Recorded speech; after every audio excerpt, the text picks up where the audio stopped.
Yes, you heard me right.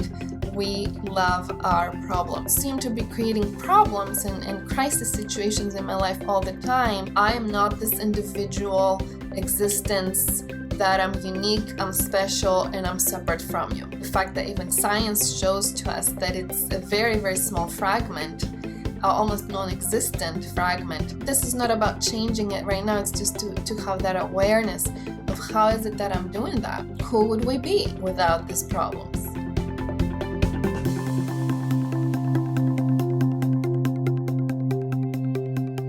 Hello everyone, and welcome back to another Whole Psychology Method video. I am Lida Sportel at lidashealing.com and founder of the Whole Wellness Method. In this video you're about to watch is a mini video of the actual full-length video, which means it's about a 10 to 15 minute long video of the actual full length that I've done. And the reason is that I want you to kind of try it out, get a little taste of it, and see if it speaks to you.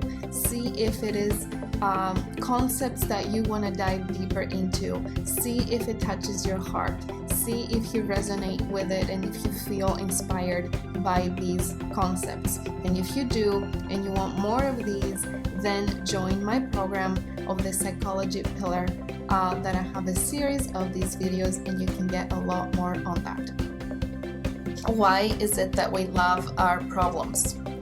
Yes, you heard me right. We love our problems. We love our complaints. We love our troubles, our problems, and all the things that bring us stress and fear and anger and pain. So I really want to delve deeper into this discussion. It might sound really crazy just when you hear that, and I know I thought that was a crazy concept when I first started hearing about it, but the more I understood what's behind it, the more I realized that that is the way it is, unfortunately. I love my problems, I love my troubles. In this video series, we've been talking a lot about those memorized emotions, those emotions that we get addicted to, and that really keep us in a automatic pattern, the vicious cycles that we've talked about before, the vicious cycle of the body, the vicious cycle of the externals, the vicious cycle of time, which are the big threes that Dr. Joe Dispenza is talking about, or the ego's three best friends. That is the term that I have coined. Emotions are feelings in motion and they carry a frequency to them. And Dr. Joe has done an amazing job at really measuring the frequencies of those emotions and how it is that the heart patterns communicate with the brain and all those things that we'll talk more about in other videos. But when we are measuring how our emotions, what kind of frequency they have, he has really found what we've said before, that the emotions of anger, of stress, of betrayal, of resentment, of hatred, of jealousy, of just being upset, of feeling deprived of whatever, feeling like there's lack in my life, or that loneliness, all those different emotions, that they carry a frequency which is a lot denser, a lot heavier, and it makes us more of matter. It makes us more of a solid self. It makes us more of a body. And as you've heard me talk about before, and Dr. Joe is saying all the time, is that the percentage of our true reality is 99.99999% of energy and 0.00001 of actual matter. So we make the 0.00001 of matter, we make that more of our reality just because we have those memorized emotions that I mentioned already, that carry the lower frequency and that make us feel more of that 0.00001% of our existence. actually 99.99999%, we are energy, we are mind, we are a quantum decision maker that can tap into any of the infinite possibilities and manifest anything in this reality that is creative, that is loving, um, that is bound by not the laws of just of the ego, but the laws of creativity, the laws of energy, the laws of love and forgiveness and peace. So his addiction to those memorized emotions of lower frequency, he realized how those were really limiting him to a self that's not even a real self. And he started tapping into that quantum field, into the higher vibration emotions, the gratitude, the peace, the forgiveness, the love, the oneness, the sameness. And through that, he now is modeling that to others and spreading this throughout the world. And now us that are following him are starting to awaken with him. Same thing with Dr. Kenneth Wapnick. He's done the same exact thing, just through a different modality using the Course in Miracles.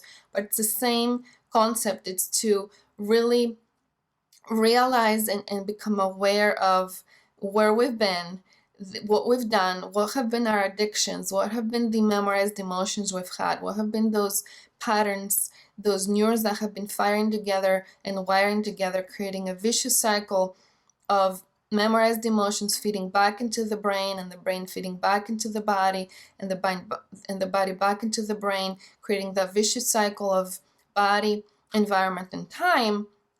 And how we want to move above that and start looking at things that are beyond just the solid, beyond just the matter, beyond just the 0.00001% of who we think we are. So now, talking about all this, how does it relate to we love our problems that I said is what we're going to talk about today?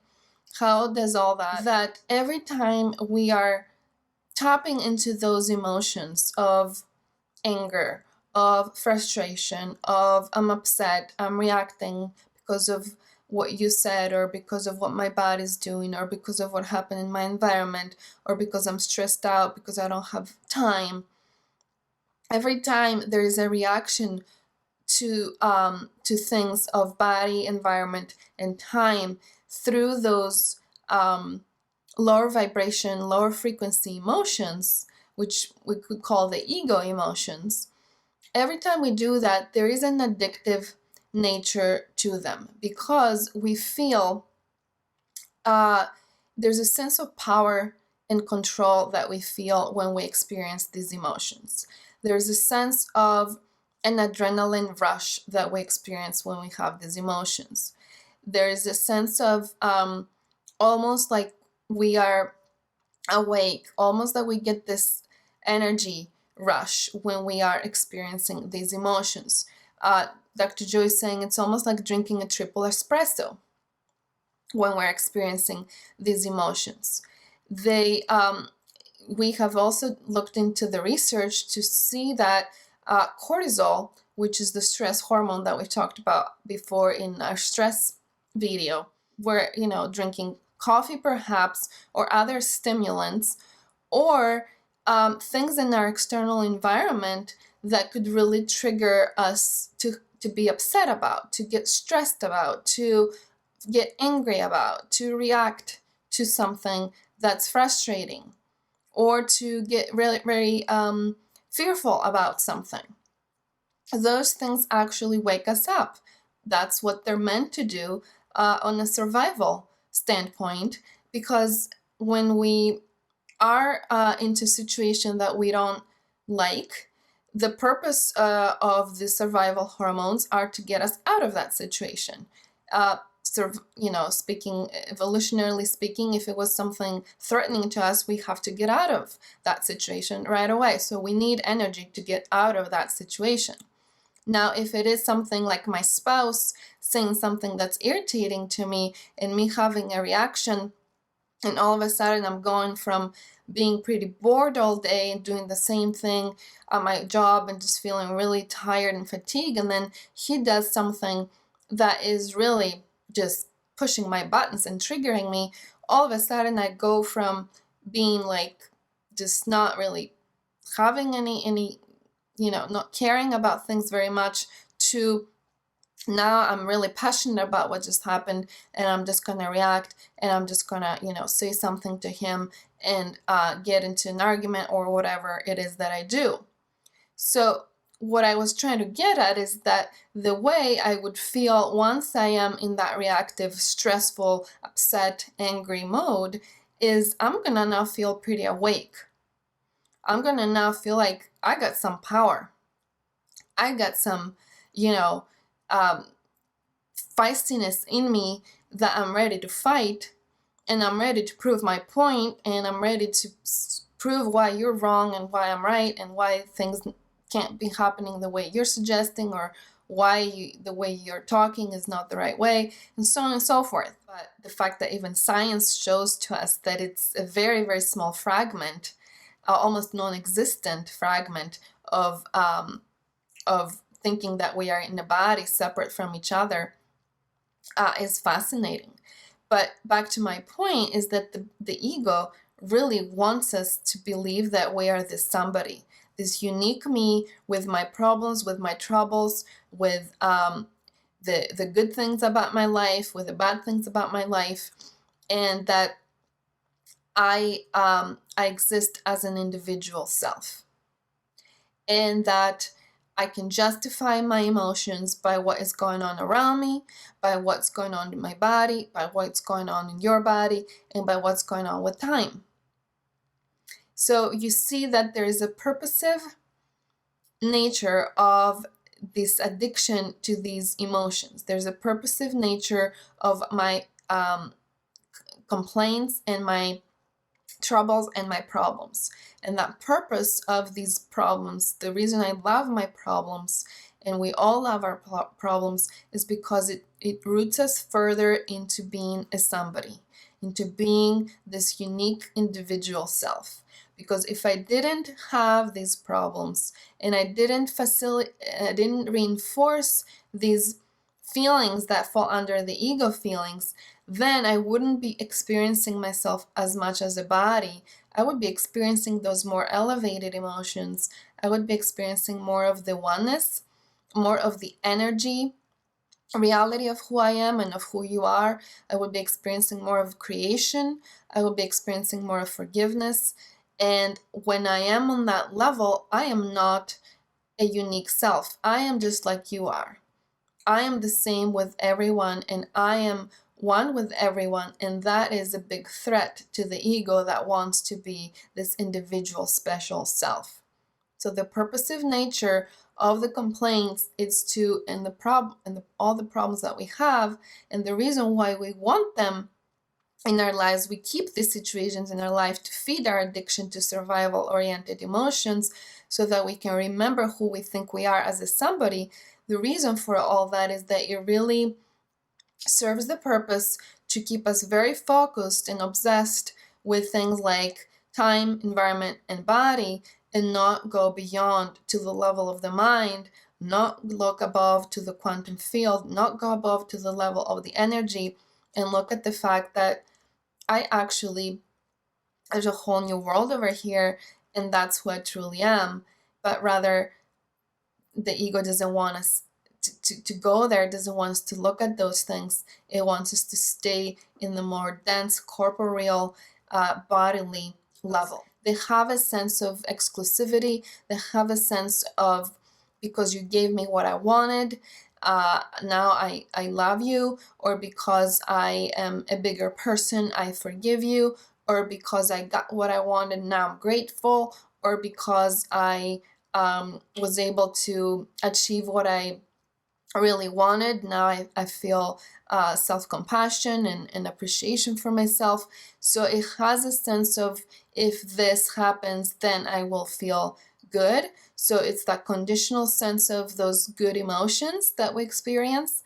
So I don't want you to feel like just the negative emotions are of what we're trying to explore here. It's also those positive emotions that have that conditional sense of I feel those good emotions if certain things happen, and if certain people are a certain way, and if certain circumstances are a certain way, and if time works the way I want it to work, and then I experience peace, then I experience love, then I experience contentment at the end of the day.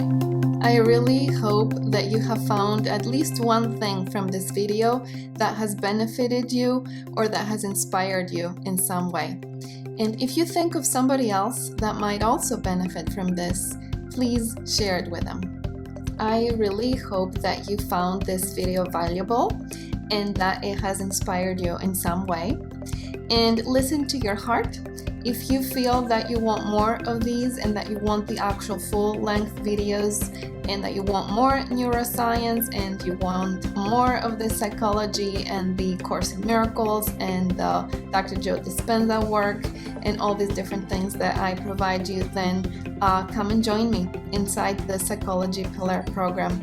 And I hope to see you there, leaving you in whole wellness. Bye-bye.